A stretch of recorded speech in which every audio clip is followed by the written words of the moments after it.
quiet. Yeah, fill everything in, so supervisor, clerk, treasurer, assessor, security. Nice. Steve Ringenberg knows about that. All right. Well, you want to go, we'll go with Carrie next. Okay, so Carrie Boston here. We do have an interim manager. We have Howard Fink that's starting, getting off to a fast start, so we appreciate that. You will have a new elected representative. I did not make it through the primaries. We are still working on our master plan. So I appreciate Matt's involvement on that. And Adams Street bike path is, the bridges are pretty much done. The bike path is still getting some more work done, and then paving will continue here at the end of August through hopefully before the September is done. We should have all the paving done on Adams Street bike path. Great. Thanks. There. Well, our paving program is coming along. We're way ahead of schedule on that. Thank goodness all these big rainstorms have been going through Indiana and Ohio and north of us. So we don't have any corn that we're invested in. So for the roads, it's been good with these big storms and this. At the August 15th Aviation Day Wings of Mercy event at West Michigan Regional Airport, they had really good attendance. Served over 600 pancake breakfasts, 80 Young Eagle flights, which is of course the teenagers flying, and the C-47, which is the military version of the DC-3. They had 4 full flights, which means they had probably about 10 to 15 people who had to do kind of air tourism of the area. And then they had 200 runners participate in the runway run. So it was a very nicely attended event at our airport. Great. We have a couple different RFPs that are out right now. We're waiting on responses and or reviewing them, including a county-wide feasibility study. We have another one for vehicles out there. And then right now I'm just working on the budget. Nice. Well, the intersection of Fort Sheldon and 120th in our township roundabout has been opened. And for our little community, it's probably the biggest thing that happened there in 2 decades. So, I did get some information that I thought was helpful from the Ottawa County Road Commission. 82% of the cost of that was covered by federal aid, and 18% was covered by the Road Commission. We've got multiple calls to our township office of waste of money and how much we spend. So that was good information that we could share with our citizens. And then just a comment, probably isn't the right place, but early voting. I sure wish we could change that. We had 91 people that came in 9 days. The first day there was 2, second day there was 4. Really not financially smart at all. And just a comment. Very good. And construction-wise, in terms of better or bad news, but the intersection of 120 and Douglas is going to be closed until Labor Day. I was hoping sometime in August, at least. Yeah. Labor Day so late, it's like, actually, so it's like middle of September, what you're telling us, but, and I'm excited, we can't get our township all out, because we got 120th Waverly is torn up all the way to James as well, so you have to go back. Couple big events, a drone racing show at Summer Park over the weekend, so the Chicago drone racers wanted to do a demo in our area, and just so that local drone people could come out and watch, see what goes on, and they really want to kind of have a big regional event out here. But it was fun. It was a little windy, but those drones are quick. Yeah. And they're moving all over, up and down around gates and everything, and it was pretty cool. This weekend, if you're in the area, you're going to have lots of visitors come in for soccer. Thank God.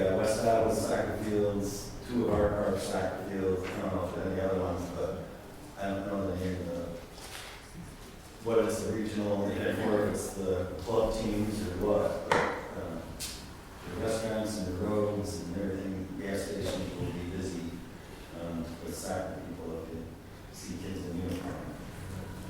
So it's, yeah, and Josh Nielsen is starting his day at Terra Township today.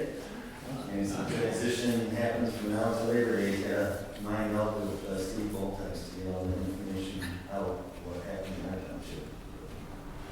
Same stuff.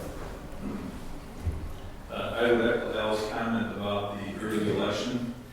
We had 350 Park Township voters over 9 days. Now, we have 90,000 person residential deal, and yes, that was, we partnered with Holland Township. We appreciate the partnership, but a lot of staffing and really inefficient use. The cost per vote is way too high. So, I would echo your frustration with that here. We started construction today on a new $2.5 million parking lot and bathroom structure at the airport. So, arguably one of the largest projects we've got going in the township for quite some time, so that's pretty exciting. Although I did hop into the deep end of the pool, so to speak, at the West Ottawa pool on 152nd, and it is massive. To put it in perspective, at the Holland Aquatic Center, the normal width you swim is 25 meters. This pool is double that, 50 meters wide. And the long course would be 150 meters long. I mean, you just can't quite understand how big this pool is. And it's be able to seat 2,500 folks. So they mentioned that it's more significant than the University of Michigan's pool. It's mind-blowing. So they're going to fill it 3 times. Test, fill. It's going to take 6 months to put the tile on the pool. 6 months. And so, but you get a lot for $60 million. So, Good. anyway, I just might show my colors for the most. Sorry.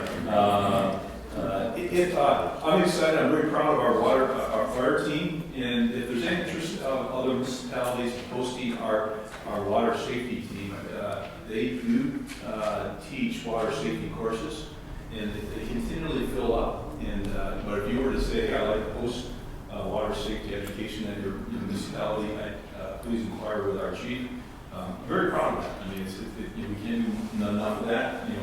A lot of folks buy a boat and they don't know the rules of the world. But here's an opportunity for you to share that. And our guys do a very nice job in training. All right. Bike Park opened up about a little over a week ago, so if you get a chance to go just across the bridge on the north side, yes, the city of Holland does have one piece of property on the north side of River. And if you want to avoid those high traffic counts on River Avenue, you can actually park at the ice park and ride your bike to the bike park and never have to cross the road. They've designed it that way really well. On the 17th of this month, we're going to be having a celebration at the ice park for the completion of our Holland City Fiber broadband project. We've got all of the infrastructure in. There's still a lot of customers that have to get hooked up yet, and response has been really, really good. I know I've said this before, but we get regular customers get 2 gigabit synchronous service up and down for $45 a month with no contract, or you can get 10 gigabits for I think 120 a month. I don't know who in the world would ever need that much speed and bandwidth, but they do. And we priced it out originally at a 51% take rate, meaning 51% of the public would subscribe to it. And our numbers are showing to be a lot higher than that, which means costs are likely going to be coming down, which you don't see with any of the normal providers because ours is a nonprofit system. And then another exciting thing, Alec has just been hired onto the city of Holland as a basketball coach. He just told me on the way in for our rec program. And he was very excited to hear that city council voted to allow the issuance of bonds for our new rec center, which will be going in right near Hope College's football stadium, very different than Holland Township's rec center. Ours is designed purely for our recreation program. It's not going to be a fitness center. You're not going to have a membership and go in to do those types of things. Our rec department currently begs, borrows, and steals at 13 different locations around the city of Holland, with between schools and other gyms and other sites. And that has just been a logistical nightmare for our team, and especially for families. That if there has to be a cancellation, they don't necessarily know where it is that they're going to go. So we're going to have one home for all of that stuff, and you can go and you can visit Alec and watch him when he's coaching basketball. So that's all I got. Nice, Mike. Port Sheldon Township, a couple things, our voter turnout again, that needs to be fixed. We had 186 early vote over 9 days, but still. And then in the way of roads, we've got the City of Wyoming's third transmission main now turning down 164. So I have another set of residents, in contact with the office now, which is fine. Yeah, it's good. It's good. No, they've been very proactive this round, and so the K&R has been really good about that. And so far, doing good on the project. So we're hoping to have that back open by the 31st of November is what they're stopping date, without any issues in between. And then our board just approved finally some bike path repairs. Got pushed back 2 meetings, but we finally got it through. And so now I'm getting the rest of my bike path repairs done for the season before we direct our for the season. And and they are in favor of doing some larger projects, which I've been pushing for several years, and now they're kind of getting the idea to do that. So Great. yeah, so excited. Perfect. Steven? Not much in my time. Okay.